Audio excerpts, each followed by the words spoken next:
Some of the folks in the corner of tolerance who say that we should be tolerant of everything are very intolerant of people like you and me. It's Channel Mom with Jenny Dean Schmidt. We're here for you. I'm Tom Walker with American Family Insurance. If you have questions about insurance or other services we provide, I want to help. You're always welcome to contact me or simply stop by my office so we can get to know each other. Thanks for visiting and have a great day. Call Tom at Tom Walker Agency, your American Star certified agency. Excellence in customer experience at TomWalkerInsurance.com.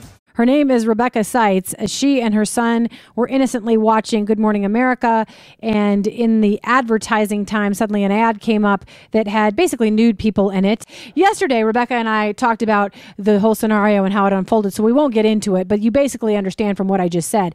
So right after this happened, Rebecca was offended and put it up on Facebook. Facebook censored the image she put up there. So what ABC did not censor, Facebook censored. And now, Rebecca, you're in a further process. You've taken some heat from some folks who think you're trying to censor things, but for the most part, you've received support from folks, and now you're proceeding with the FCC. Is that correct? Yes, what I did, several people on the blog had said, well, you just need to file a complaint with the FCC, and I thought, that's probably sound advice. So yeah. I did go to the FCC. It's called a Form 475B. It's not the typical form that you fill out at the FCC. I've since learned they make it a little difficult to do this. So I did file the complaint. I have since followed up on it a couple of times. They have taken my name and number and continually promised to call me back with an update, and of course they haven't. Yeah, right. Yeah. And then I also did reach out to ABC. There's a producer at Good Morning America that I work with, and I did email her early on and say, hey, you've always been so helpful to listen to my pitches and let me know if my clients can come on. I just wanted to let you know this was happening because it's creating a bit of a media firestorm around your show, and got her out of office that she was on vacation for a week. So then I called the PR director for the show that was being promoted with this ad, and she let me know very quickly that, first of all, she was not responsible for this ad, that she had let the team know that I was doing media interviews about this, and that she was going on vacation. Convenient. Yes. In defense of her, most of us go on vacation this time of year. Rebecca, I have something funny to tell you that I have not told you before. I used to work for Good Morning America. Oh, no. Right out of college, I went to work for ABC News in Washington, D.C., and this was back when Kathleen Sullivan did their news. Mm-hmm. I worked out of the D.C. office just as a gopher. I ran around and got people's scripts, so I wasn't a reporter at that stage, but I did work for Good Morning America. So it's sort of funny to me now, and I actually like some of the folks at ABC, as we probably all do, but it's funny to me that I used to work for them.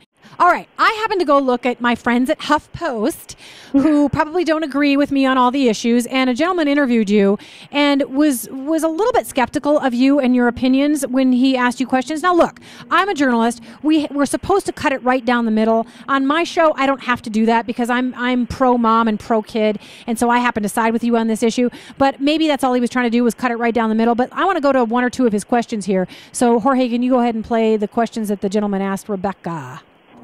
You've gotten some criticism from people who've said that you're advocating censorship. What do you say to other parents who may be actually okay with this? Okay, that was one question. We're going to let you answer that in a minute. But then what was the other one, Jorge? Can you play that for us? How old is your son again, Rebecca? He's 8. 8 years old. And you have no problem discussing wildfires and wars and the hard-hitting news that's on ABC. But to play devil's advocate here, you do have trouble discussing a lewd position between two people on television.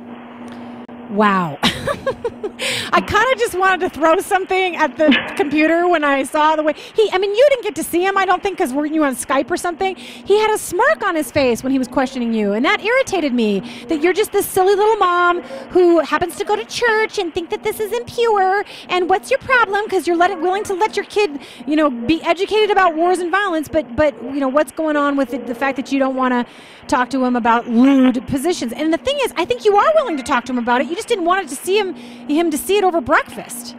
Yeah, the issue for me is not that I shouldn't be having conversations with my 8-year-old. First of all, I'm his mom. I get to decide how, when, and where we have those kinds of conversations, not Good Morning America. My big issue with this was that it was so graphic. And that's not the same thing as having a conversation about something. It's simply not. It alters the brain in different ways. It excites different hormones and chemicals in the brain. Yeah. It creates addictions. So many things come from the visual. And so when he was asking me these questions, I kept thinking, you know, you're lumping everything together. Like if I have a conversation with my kiddo about sex and what it actually is, which is a beautiful, valuable, exquisite thing between two people who are married, that somehow I have to show him graphic imagery to have that, and if I don't show him graphic imagery, then I'm not discussing it with him at all. And the two that just doesn't make sense to me. Yeah, and by the way, to go to his question, do you want to censor things? No, I actually don't. I'm not a person who watches that kind of content on television, but it's a free country. God gave us free will. We can choose whatever we want. I'm not saying take away the content so that people can't choose it. I'm saying that that's a huge privilege and responsibility when you create that kind of content, to put it on at a time of day when you absolutely flat out know these are safe harbor hours, people of all ages are watching the television. In my world, if you take your privilege of being able to put content in people's homes and you abuse it to that degree, you should no longer have the privilege. Right. And you know what, Rebecca, right now we're just talking about ideological differences. The interesting thing to me is that some of the folks in the corner of tolerance who say that we should be tolerant of everything are very intolerant of people like you and me, who have opinion. Notice that. Absolutely, they are. The tolerance only goes so far. And so people like you and I who have an opinion that is based biblically irritate them, and they have no tolerance for us. So that, to me, is a shame.